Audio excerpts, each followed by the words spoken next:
Hi, welcome to our company, Spiritual Adventures. I'm so glad you've chosen to spend time with us, go on trips with us, and just have a general, epic time working for us. Okay, so there's a few things I wish to discuss about WHS, work health and safety. So, the most important and first thing you should remember is you need to look after yourself. You need to make sure you're safe at all times. And also, in doing that, you need to make sure you're wearing the correct clothing. So to start with, whenever we're doing anything with transport, we always wear this high-vis vest, just so you're seen and you're safe, looking after number one. We also need to remember that we need to wear appropriate clothing, so we don't wear thongs to the gear shed. So we can look after ourselves. We don't want anything dropping on toes or anything like that. So your hiking boots, much like these ones, should be fine. Okay, remember, so your responsibilities are to look after yourself first. Okay, so I'm going to be going through a few things to do with the gear shed, which is an area that we have a lot of issues in, so I'm going to be going over that because that is a major responsibility of you as a guide.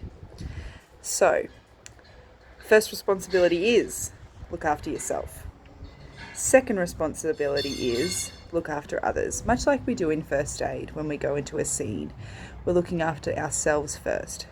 It's number one, me, look after me. So number two is to make sure everyone else is also looking after themselves.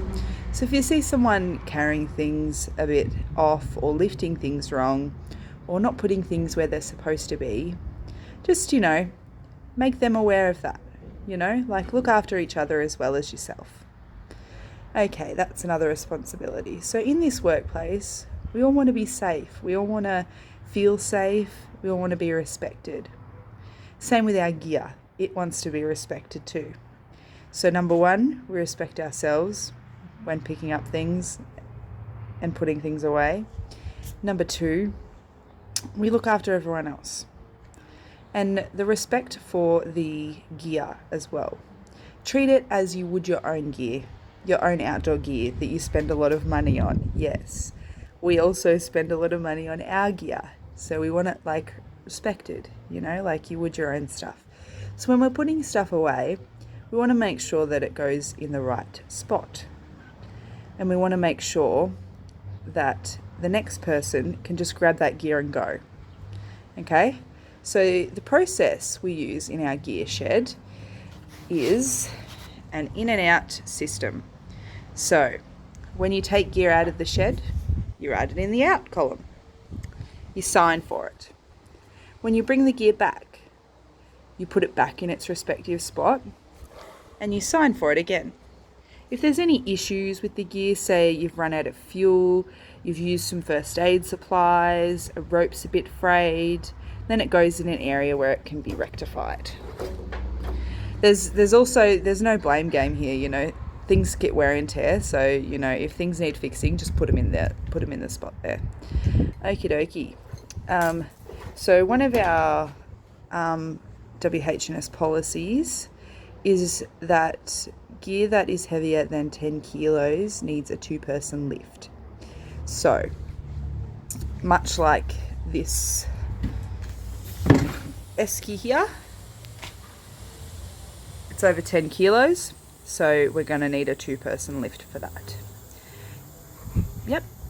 So, how to do a 2-person lift. So you want one person on each end of the esky, and then we're going to bend our knees, keep our back straight, so knees bent, back straight, and we're going to lift using the power of our legs, yes, not the power of our back, because our backs, they need to be protected too. So we make sure that's in the right spot. Another thing we have here is that we want all gear to be placed in its appropriate spot, all packed up very well. So we want our ropes nicely coiled. so the person can just grab it and go for their next trip. We also want everything in its rightful place. So in our little storage area we have here, we have various spots. We have some gym stuff, we have some gardening stuff. Our eskies, they live on the ground because they're easier to lift from the ground instead of up high. So esky 1 lives in this spot. If you have any doubts to where things belong, just ask someone. There's no shame in just asking, hey, where's this go? So yeah, we're, want to communicate the things you don't understand as well. Okie dokie. So then we have this stove. So I put in the stove from a trip I'd just been on, and it's run out of fuel. So we have no more fuel for that. So we don't want someone coming in here, picking up the stove, thinking there's heaps of fuel in it, and going off on a trip to realise then they have no fuel. So with these sorts of items that need refilling and stuff, we do have a maintenance man that comes and fixes things. If we need to buy new things, we buy new things. But they all live in this lovely basket here. So we have a water bladder that has busted, so it will probably get either patched or replaced. So we just place the stove in there. And our maintenance man comes along, reads the book, always checking the in and out book, and knows that the stove needs fuel. Beautiful. So who to raise your issues with. So if you're in doubt about anything, or there's some bad WHS processes going on, if someone's like, you've warned them, hey, bend your knees while you're lifting that thing, and they keep doing things, if you just come to me, I'm the WHS officer at our company. So if you just come to me, I'll just refresh them over the things seen in this video, as well as just run through, you need to be looking after yourself. We don't want you, not being able to go on trips because your back's buggered, you want to be out there enjoying it as much as we do. So that's what we want. So just come and see me if you have any issues. So there is some hazards in this work, and not often do they happen while you're doing the activity. They often happen in this gear shed. That is why I'm doing the video on the gear shed.